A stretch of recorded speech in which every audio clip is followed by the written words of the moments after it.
Hello friends, India की पाठशाला में आप सभी का स्वागत है। दोस्तों, हम बात कर रहे हैं इतिहास के चैप्टर्स के बारे में।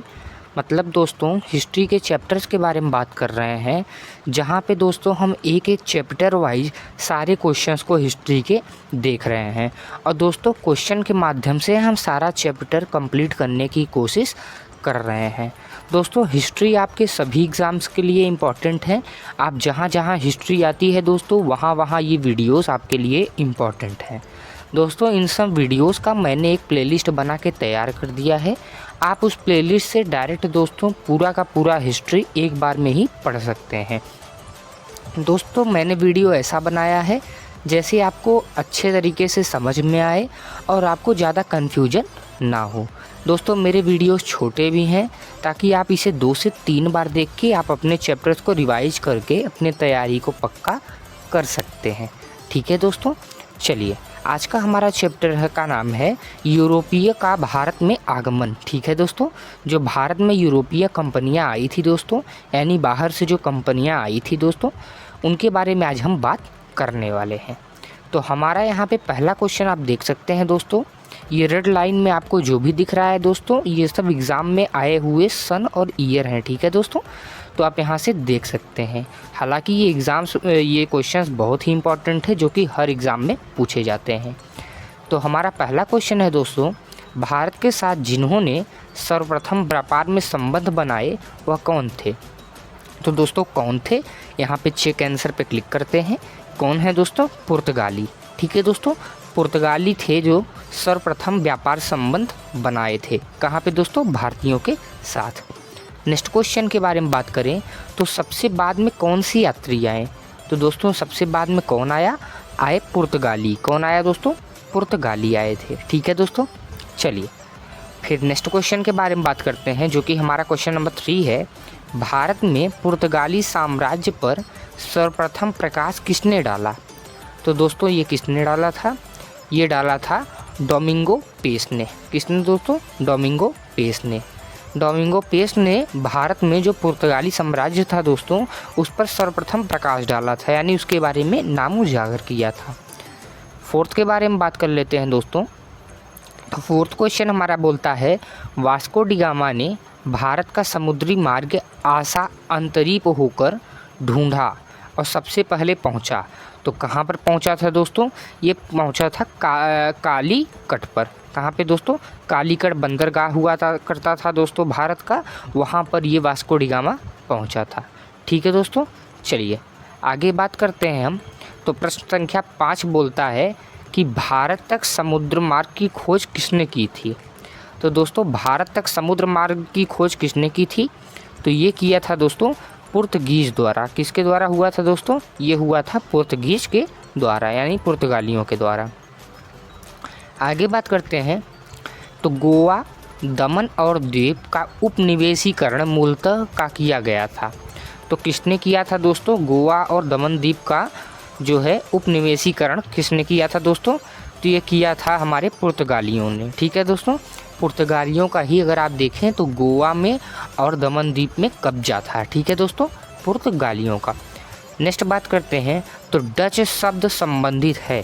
अब देखिए दोस्तों, डच जो शब्द है ये कहाँ से संबंधित है दोस्तों? तो आप सभी जानते होंगे दोस्तों, ये नीदरलैंड से संबंधित है। ठीक है, चलिए नेक्स्ट क्वेश्चन के बारे में बात करें। तो पांडिचेरी में किसके उपनिवेश थे? यानी पांडिचेरी में कौन अपना निवेश करता था, कौन व्यापार करता था? तो ये करते थे फ्रांसीसी। ठीक है दोस्तों, चलिए नेक्स्ट क्वेश्चन के बारे में बात करते हैं। तो क्वेश्चन नंबर 9 बोलता है, निम्नलिखित सूचना से उस स्थान की पहचान कीजिए। ठीक है, यह पुर्तगाली के अधिकार में था। तो इसमें से कौन सा है दोस्तों जो कि पुर्तगाली के अधिकार में था? तो दमन था, दीप था, गोवा था। ठीक है, आगे बात करते हैं। यह वेरावल बंदरगाह में स्थित था। तो कौन ऐसा है जहाँ पे वेरावल बंदरगाह है दोस्तों? ये है दीव। ठीक है दोस्तों, आज हम दमन द्वीप को एक मानते हैं दोस्तों, लेकिन द्वीप उस टाइम अलग था। नेक्स्ट बात करते हैं। तो भारत में अपनी कंपनी स्थापित करने के लिए ब्रिटिश को किससे अनुमति मिली थी? तो ब्रिटिशर्स को दोस्तों किसने अनुमति दी थी दोस्तों? ये दिया था जहांगीर ने। ठीक है दोस्तों, नेक्स्ट क्वेश्चन के बारे में बात करते हैं। तो अंग्रेज़ों के द्वारा भारत में अपना सबसे पहला कारखाना किस जगह पर स्थापित किया गया था? तो किस जगह पे स्थापित किया गया था दोस्तों? ये किया गया था सूरत में। ठीक है दोस्तों, बाद में ये कारखाना वहाँ से तोड़ दिया गया था, तब वो लोग का जो है विशाखापट्टनम की ओर चले गए थे। लेकिन उसके बाद उन्होंने फिर से अपना कारखाना कहाँ पे शिफ्ट कर दिया? सूरत में। तो अगर आपसे कैसे भी घुमा के क्वेश्चन पूछे तो आप रेडी रहिएगा। नेक्स्ट क्वेश्चन के बारे में बात करते हैं। तो वह अंग्रेज़ जिसने सम्राट जहांगीर के दरबार में आकर भेंट किया था, तो किसने किया था दोस्तों? ये किया था सर टॉमस रो ने। ठीक है दोस्तों, सर टॉमस रो ने जहांगीर के दरबार में आकर जहांगीर से भेंट किया था। उपहार के स्वरूप में दोस्तों जहांगीर ने उन्हें क्या कंपनी लगाने का आदेश दे दिया था। आगे बात करते हैं।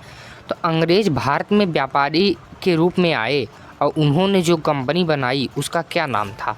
तो दोस्तों अंग्रेज़ ने जो व्यापार के लिए कंपनी बनाई थी उसका क्या नाम था? East India company. दोस्तों आप ये नाम बहुत बार सुनते होंगे। अगर आप झांसी की रानी मूवी भी देखे होंगे दोस्तों, तो वहाँ पे आपको ईस्ट इंडिया कंपनी देखने को मिल जाती है। नेक्स्ट बात करते हैं। तो सन 1690 में किस भारतीय नगर की खोज जॉब चार्नॉक ने की थी? तो किसने किस भारतीय नगर की खोज? ये थी कोलकाता। ठीक है दोस्तों, कोलकाता उस टाइम दोस्तों काफ़ी आत्मनिर्भर राज्य माना जाता था। ठीक है दोस्तों, नगर माना जाता था। नेक्स्ट क्वेश्चन 15वां की बात कर लेते हैं। तो ईस्ट इंडिया कंपनी की परमिटों का प्रयोग करने की कानूनी वैधता एक राजकीय आदेश पर निर्भर करती थी। वह आदेश किसने पारित किया था? तो किसने किया था दोस्तों? ये किया था फर्रुख सियर ने। ठीक है दोस्तों, ईस्ट इंडिया कंपनी यानी ब्रिटिशर्स ने फर्रुख सियर से वो आदेश पास करवा लिया था।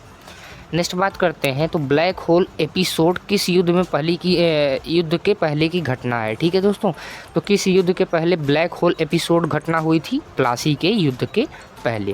प्लासी का युद्ध कब हुआ था? ये हुआ था 1526 में। आगे बात करते हैं। तो सिराजुद्दौला की हार किस युद्ध में हुई थी दोस्तों? ये हुई थी प्लासी के युद्ध में। ठीक है, नेक्स्ट बात करते हैं। तो प्लासी युद्ध का मैदान किस राज्य में है? तो कौन से राज्य में है ये दोस्तों? ये है पश्चिम बंगाल। ठीक है दोस्तों, आगे बात करते हैं। तो टीपू सुल्तान ने निम्नलिखित में से किसका पुत्र था? तो ये किसमें कौन जो है टीपू सुल्तान का बाप था दोस्तों? तो ये था कौन? हैदर अली। ठीक है दोस्तों, चलिए आगे बात करते हैं। तो टीपू सुल्तान की राजधानी निम्नलिखित स्थान पर थी। तो कौन से स्थान पर थी दोस्तों?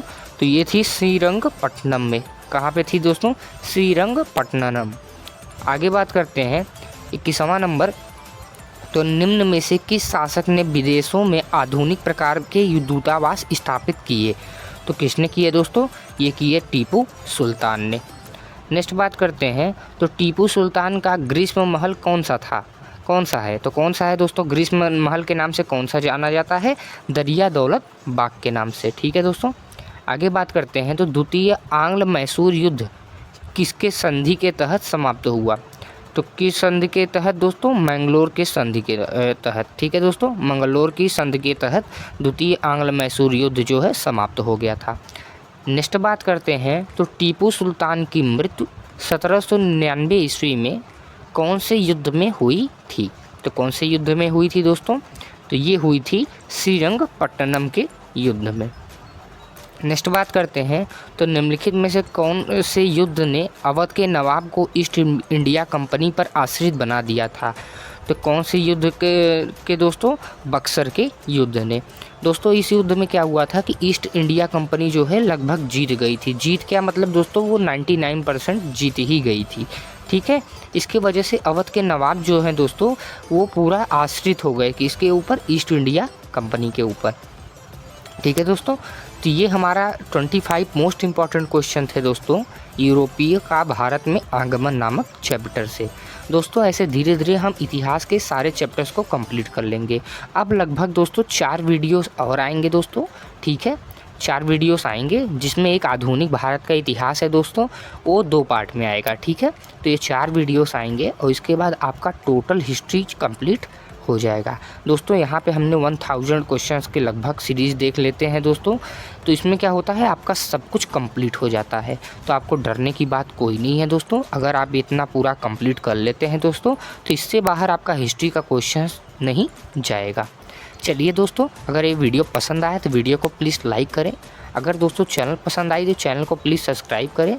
आपका सब्सक्रिप्शन दोस्तों हमारे लिए मोटिवेशन भी है और हमारे लिए बहुत इम्पॉर्टेंट भी है। ठीक है दोस्तों, चलिए मिलते हैं आपसे नेक्स्ट वीडियो में दोस्तों। तब तक के लिए आप अपना ख्याल रखिएगा। जय हिंद, जय भारत।